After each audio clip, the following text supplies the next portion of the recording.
विद्यार्थी मित्रांनो, नमस्कार. मी प्राध्यापक संदीप भांबरे, इतिहास विभाग टीटीएचएम महाविद्यालय नाशिक. आपणास ज्ञात आहे की स्ट्राइड या उपक्रमाअंतर्गत आपण ट्रॅडिशनल नॉलेज अँड डॉक्युमेंटिंग, पारंपरिक ज्ञान आणि त्याचे दस्तऐवजीकरण या कोर्स अंतर्गत आतापर्यंत आपण विभिन्न घटकांचा विचार केलेला आहे. वेगवेगळ्या टॉपिकचा आतापर्यंत आपण विचार केलेला आहे.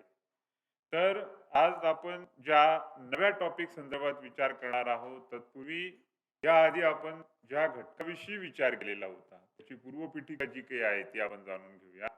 त्यामध्ये आपण संशोधन विषय निवडीची पार्श्वभूमी हा जो काही विषय आहे, म्हणजे ज्याला रिसर्च डिझाईनमध्ये हा अत्यंत महत्त्वाचा विषय आहे, की ज्यामध्ये संशोधन विषयाची निवड प्रक्रिया जी काही आहे, ती निवड प्रक्रिया ही खूप महत्त्वाची आहे. मुळातच विद्यार्थी मित्रांनो, की संशोधन विषय निवडणं ही अशी एका दिवसात घडणारी गोष्ट नाही किंवा एका विशिष्ट वेळेत अशी घडणारी बाब नाही. तर त्यासाठी त्याला दीर्घ अशी पार्श्वभूमी जी काही आहे, जे बॅकग्राऊंड आहे, ते खूप असणं गरजेचं आहे. म्हणजे ज्याला आपण म्हणतो, की त्या संदर्भात अंतर्मुख होऊन विचार करणं, त्यासाठी चिंतन होणं, त्यासाठी वेगवेगळ्या दृष्टिकोनातून विचार करणं, पूर्व अभ्यास करणं, पायाभूत अभ्यास करणं, ह्या ज्या गोष्टी आहे आणि त्याचबरोबर त्या विषयासंदर्भात साकल्याने विचार करण्याबरोबर त्या संदर्भातली आपली अभिरुची अशा अनेक बारकाव्यांची जी तपासणी आहे, चाचपणी आहे, ती करणे खूप गरजेचं आहे. याआधी आपण या संदर्भात अभ्यास केला, की संशोधन अभ्यासणे म्हणजे जो विषय तुम्हाला घ्यायचा आहे, ज्या विषयाची निवड करायची आहे, त्या विषयासंदर्भात याआधी संशोधन झालेले आहे का? याची चाचपणी करणे, या संदर्भात एकूणच आढावा घेणे खूप गरजेचं आहे. याचं कारण असं, की बऱ्याच वेळेस एकाच विषयावर संशोधनासंदर्भात त्याची जी काही पुनरावृत्ती आहे, ती पुनरावृत्ती होऊ नये या संदर्भात.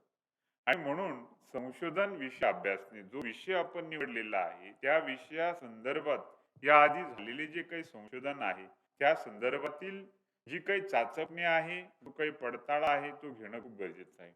मग हे कोणत्या माध्यमातून घ्यायचे हा देखील एक प्रश्न आहे.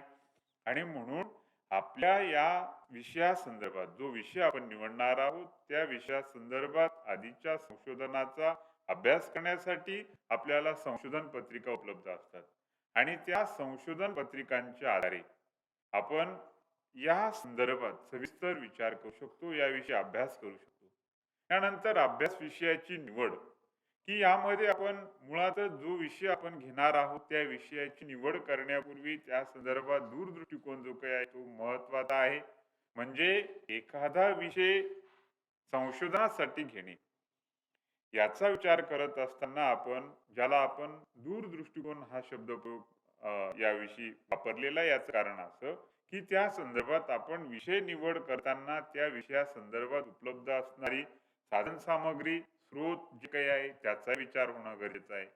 आता पारंपरिक ज्ञानाचा विचार करत असताना आपल्याला हा विषय जो काही आहे हिस्टॉरिकल मेथडमध्ये या संदर्भातली जी काही बैठक आहे, हा विषय घेत असताना आपल्याला त्याचे जे काही स्रोत आहे, साधन स्रोत जे काही ते खूप महत्वाचे आहेत.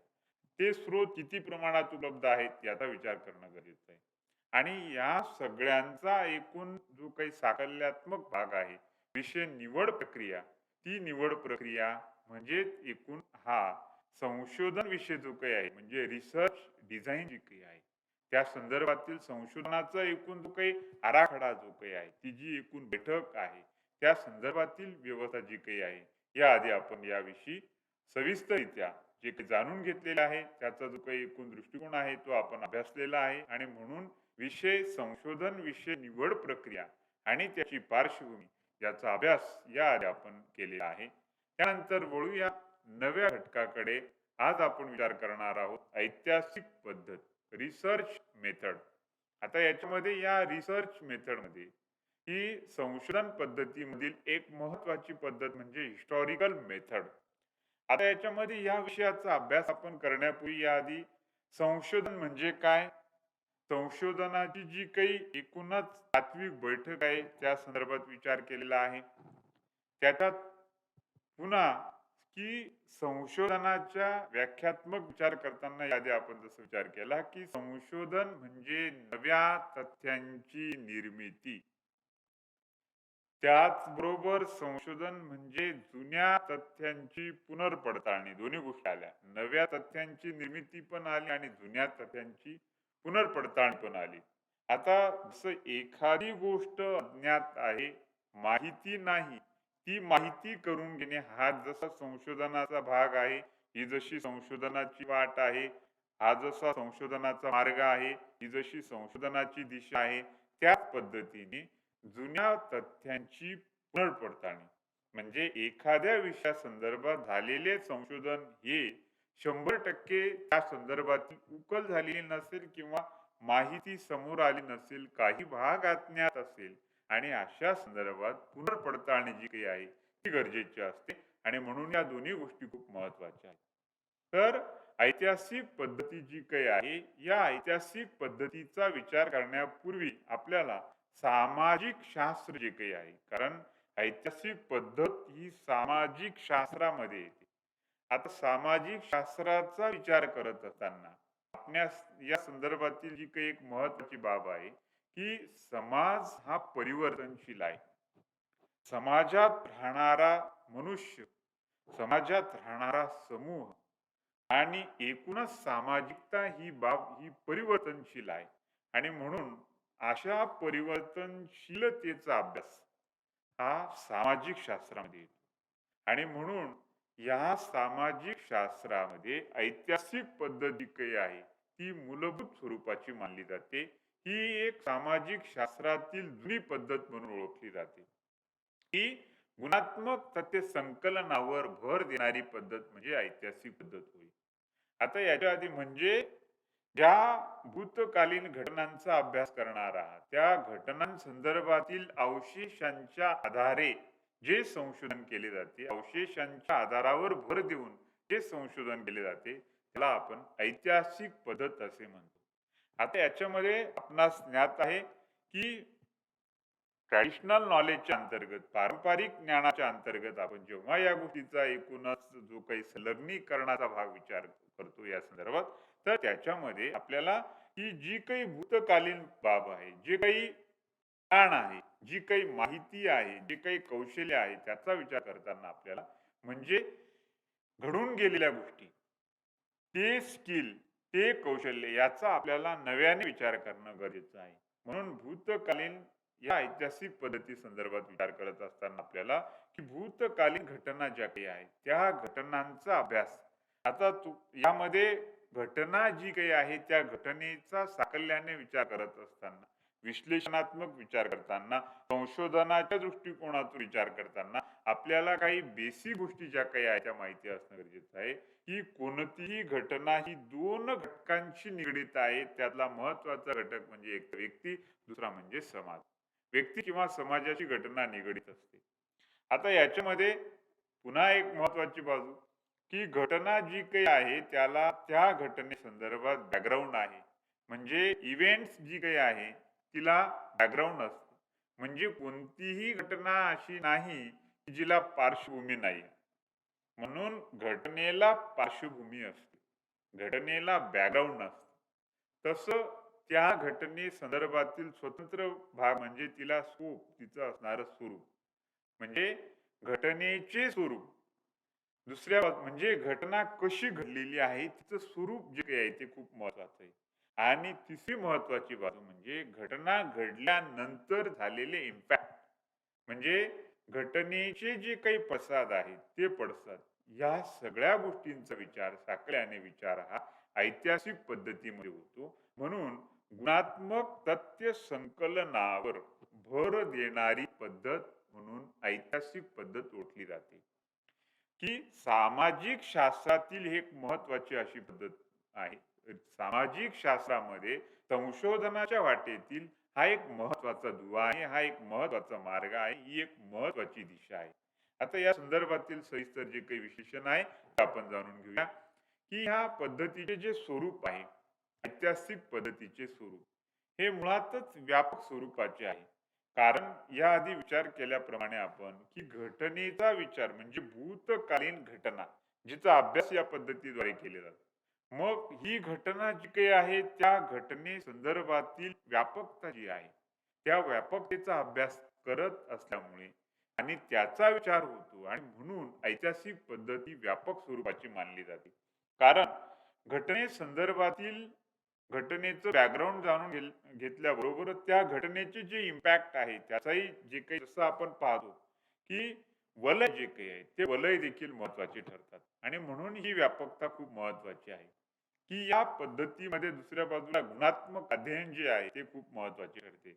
म्हणजे ऐतिहासिक पद्धतीमध्ये जे काही भूतकालीन अवशेष आहे त्या अवशेषांचा विचार करून त्याचा आधार घेऊन त्याची चाचपणी करून त्याची वेगवेगळ्या पद्धतीने चिकित्सा करून संशोधनाच्या बैठकीमध्ये त्याचा विचार करून अभ्यास केला जातो. म्हणून ही गुणात्मक अध्ययन पद्धत म्हणून ओळखली जाते. विकासवादी म्हणजे ज्या संदर्भात जो भूतकालीन घटनेचा भाग आहे त्याचा भूतकालीन अवशेषांच्या आधारावर अभ्यास केला जात असल्यामुळे ही पद्धत विकासवादी म्हणून ओळखली जाते.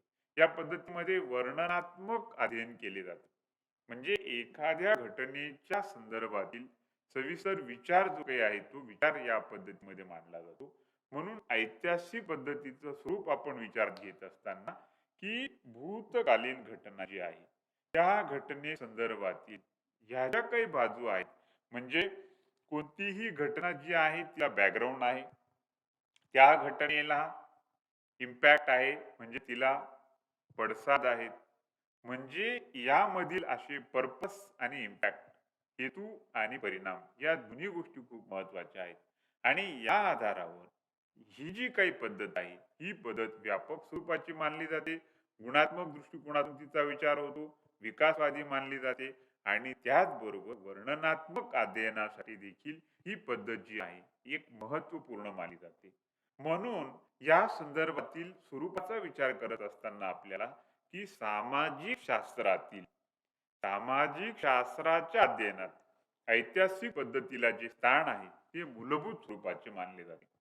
त्यानंतर वळूया आपण या पद्धतीच्या एकूणच जे काही फायदे आहेत, जी गुणात्मक बाजू आहे तिच्याकडे, की या पद्धतीमध्ये गुणात्मक तथ्यांसाठी ही पद्धत उपयोगी मानली जाते. ते आपण पाहतो की ह्या भूतकाळातील ज्या घटना आहेत त्या घटनांच्या संदर्भात विचार करताना त्या घटनेचा अभ्यास करण्यासाठी जे भूतकाळातले अवशेष आहे ते अवशेष अत्यंत उपयोगी ठरतात. म्हणजे पुराव्याचा आधार जो काही आहे तो आधार घेतला जातो. याच्याही आधी या संदर्भात आपण अनेक दृष्टिकोनातून आणि अनेक भागातून या घटकाच्या द्वारे आपण हा विचार केलेला आहे की ऐतिहासिक किंवा इतिहासाच्या अभ्यासामध्ये पारंपरिक ज्ञानाची जाणीव करून घेताना पुराव्यांचा जो काही आधार आहे ते खूप महत्वाचा ठरतो. म्हणून की पुरावा नसेल तर त्या संदर्भातील उणीव दिसते. म्हणजे लेखनासाठी, ऐतिहासिक लेखनासाठी पुरावा जो काही आहे तो पुरावा हा स्रोत किंबहुना तो आधार ठरतो. ज्या ठिकाणी पुरावा उपलब्ध नाही त्या ठिकाणी लेखन जे आहे ऐतिहासिक लेखन जे आहे ते अशक्यप्राय ठरते. म्हणून पुराव्याचा आधार जो काही आहे ते खूप महत्वाचा आहे. आता पुन्हा या पुराव्यामध्ये जर आपण विचार केला साकल्याने तर त्याच्यामध्ये दोन प्रकार मानले जाते. तो एक म्हणजे प्रायमरी अँड सेकंडरी, प्राथमिक स्वरूपाचा आणि दुय्यम स्वरूपाचा.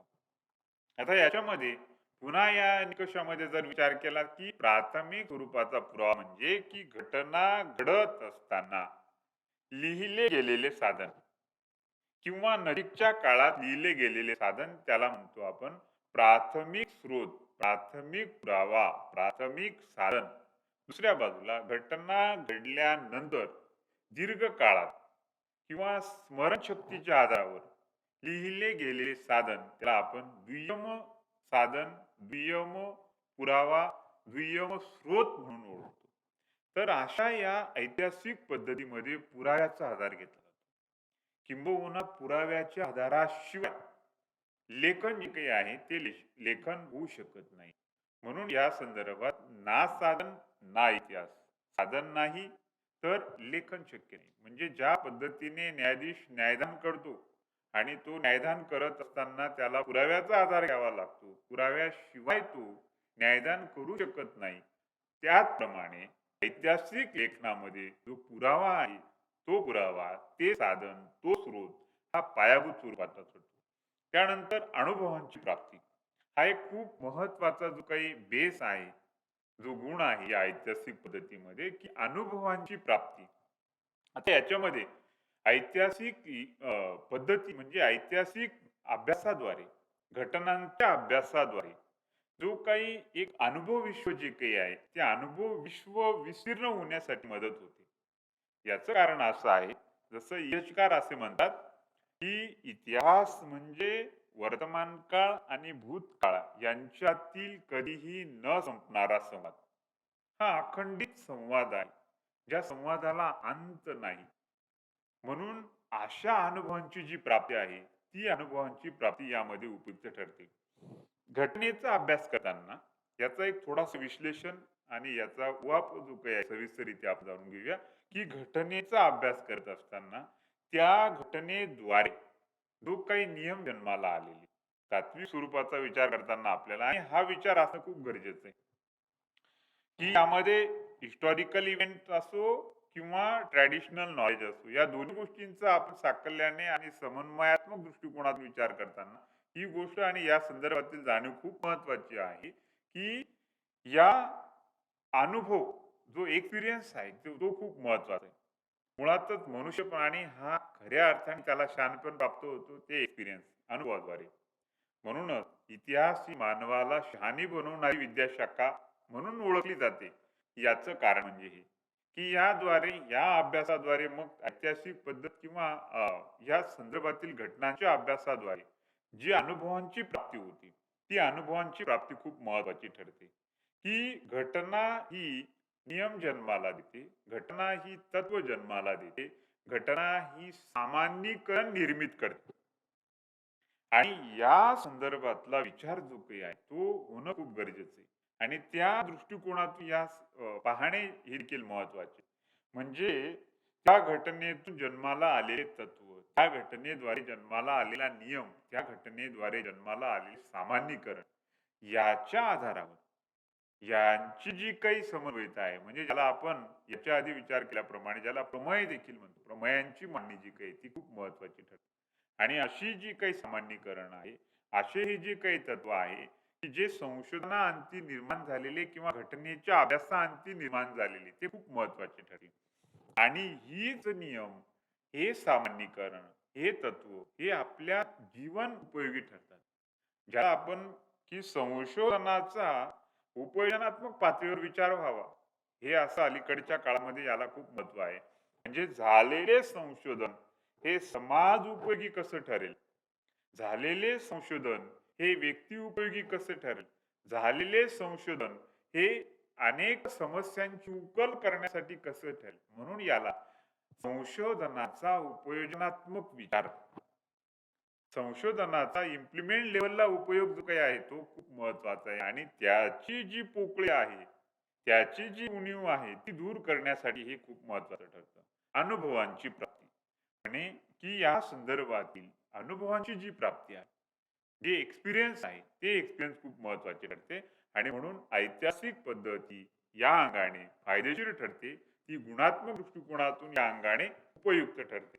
त्याच्यानंतर पुढे आपण विचार करूया, की या पद्धतीचे काही तोटे देखील आहेत. आता यामध्ये म्हणजे ज्या उणिवा आहेत, जी पोकळी आहेत, त्याचा विचार करताना आपल्याला या गोष्टीचा विचार करावा लागेल, की वस्तुनिष्ठतेचा अभाव. कारण ही पद्धत ही मुळातच अशास्त्रीय आहे. वास्तविकतेचा देखील अभाव दिसतो आणि ही एक प्रदीर्घ काळ चालणारी प्रक्रिया आहे. त्यामध्ये तथ्य संकलनातील जे काही अनेक अडथळे देखील दिसतात. म्हणून अशा दृष्टिकोनातून विचार जर केला तर हे जे काही तोटे आहेत, या ज्या काही उणिवा आहेत, या ज्या काही पोकळी आहेत, या देखील आपल्याला साकल्याने विचार होणं गरजेचं आहे. कारण ही मुळात दीर्घकाळ चालणारी अशी प्रक्रिया आहे. कारण ऐतिहासिक पद्धती ही अशास्त्रीय मानली जाते. आणि म्हणून तथ्य संकलनामध्ये देखील अडथळे आहेत, की एखाद्या इव्हेंटचा विचार करताना आपल्याला सर्व काही उपलब्ध होईल, तिचा अभ्यास करण्यासाठी सर्वत्र सार्वत्रिक दृष्टिकोनातून पुरावे उपलब्ध होतील असं नाही. अनेक उणिवा देखील ज्या काही आहेत त्या दिसतात आणि म्हणून त्याचे जे काही अज्ञात आहेत ते अज्ञात पण दूर करण्यासाठी म्हणजे तथ्य संकलनातील अडथळे जे काही आहेत ते देखील या ठिकाणी दिसून येतात. पण असे असले तरी एकूणच निष्कर्षात्मक दृष्टिकोनातून जर आपण विचार केला की सामाजिक शास्त्राचा अभ्यास करताना आणि सामाजिक शास्त्राचा सविस्तर विचार करताना आपल्याला ऐतिहासिक पद्धत जी काही आहे ती पद्धत ही मूलभूत स्वरूपाची ठरते. या उणिवा दूर केल्या, या उणिवांचा विचार या ठिकाणी जरी आपण करत असलो तरी त्यांची पोकळी जर आपण भरून काढली तर ऐतिहासिक पद्धत ही निश्चितच अनेक अंगाने उपयुक्त ठरते किंबहुना ती मूलभूत ठरते आणि म्हणून याचा आधारस्रोत हा जो काही आहे तो सामाजिक शास्त्रामध्ये एक उपयुक्त ठरतो. आणि यामध्ये की ह्या कोर्सचा जो काही मूलभूत उद्देश आहे की पारंपरिक ज्ञान आणि त्या ज्ञानाचा अभ्यास करताना ही जी मेथड आहे ऐतिहासिक पद्धत जी काही आहे ती आपल्याला संलग्नित ठरते. कारण यामध्ये ज्या विभिन्न प्रकार ज्याला आपण 14 विद्या 64 कला असं म्हणतो अशा वेगवेगळ्या स्किलचा अभ्यास करताना कोणतेही कौशल्य हे अशा पद्धतीने म्हणजे आपल्याला असं वाटलं की ते आपल्याकडे असायला हवं म्हणून असा विचार आपण केला आणि ते पूर्णत्वास येईल असं नाही. कारण त्या कौशल्यासाठी आपल्याला त्या संदर्भातील सविस्तर विचार त्या संदर्भातील सविस्तर प्रॅक्टिकली जे काही एक्सपिरियन्स आहे त्यामधले जे काही उपयोजन आहे ते करावे लागते. आणि म्हणून हा विचार करताना आपल्याला त्यासाठी बेसिकली ज्या काही गोष्टी आहेत मनाची तयारी कोणत्याही गोष्टीच्या कोणत्याही प्रक्रियेमध्ये किंवा कोणतंही अगदी काम असेल त्यामध्ये आपल्याला त्याचे जे काही यशस्वीतेच्या दिशेने आपल्याला करताना सर्वप्रथम आपल्याला मनाची तयारी असणं गरजेचं आहे. जर आपण आपल्या मनाची तयारी जर केली नाही तर ते काम आपण सक्सेसफुली रित्या करू शकत नाही. म्हणजे केवळ एखाद्या गोष्टीसाठी फिजिकली उपस्थित राहणं म्हणजे यश संपादन करणं नाही. कारण त्यासाठी जेव्हा तुम्ही मनाची तयारी करतात जसं आपण संशोधनामध्ये देखील याचा विचार केला ऐतिहासिक संशोधनामध्ये देखील याचा विचार केला की तो विषय समजा त्या विषयाचा आपण आवाका जरी विचारात घेतला आणि तो विषय आपल्याला त्या संदर्भातील अभिरुची जर असेल तर त्या संदर्भात रिअल वर्क करताना आपल्याला त्याच्याविषयी वाचणारी आपल्या पद्धतीची जी काही कार्यशैली आहे ती कार्यशैली असणं खूप गरजेचं आहे. म्हणून ही अभिरुची जी काही आवड आहे मनाची तयारी आहे या गोष्टी खूप गरजेच्या आहेत. म्हणून पारंपरिक ज्ञान आणि त्याचे दस्तऐवजीकरण या गोष्टींचा आपल्याला उपयोजनात्मक व्यवस्थेसंदर्भात विचार करताना की अशी ही जी काही व्यवस्था आहे आणि ह्या ज्या काही पद्धती आहेत म्हणजे ज्या जुन्या गोष्टी आहेत जे जुने कौशल्य आहे त्याचा पुन्हा आपल्याला नव्याने विचार करायचा आहे. उदाहरणार्थ कुंभार कला आहे. यामधील कुंभार काम करत असताना आज वेगवेगळी यंत्रसामग्री आलेली. मग या यंत्रसामग्रीची जोड देऊन ही कला पुन्हा नव्याने कशी विकसित करता येईल अशा अनेक गोष्टी ज्या काही आहेत. त्या गोष्टींचा आपल्याला विचार करताना उपयोजनात्मक पातळीवर त्याचा विचार करताना आपल्याला पारंपरिक ज्ञानाचे दस्तऐवजीकरण करण्यासाठी ही जी मेथड आहे ही जी पद्धती आहे कारण मुळात ही पद्धत आपण याआधी विचार केल्याप्रमाणे ही पद्धत ही सामाजिक शास्त्रातील मूलभूत म्हणून ओळखली जाते. आणि म्हणून या पद्धतीचा आपण अशा पद्धतीने विश्लेषणात्मक दृष्टिकोनातून विचार करून त्या स्वरूपात आणि एकूणच निष्कर्षात्मक विचार करून ही पद्धत जी काही आहे ती पद्धत निश्चितच भविष्यासाठी आपल्याला पारंपरिक ज्ञान आणि त्याचे दस्तऐवजीकरण करण्यासाठी त्या संदर्भातील विभिन्न कौशल्यांचा आपल्याला उपयोग करून घेण्यासाठी आणि उपयोजनात्मक व्यवस्थेमध्ये त्याचा उपयोग करण्यासाठी आपल्याला निश्चितच उपयोगी ठरेल हा सदिच्छा भाव या ठिकाणी बाळगूया आणि थांबूया. धन्यवाद.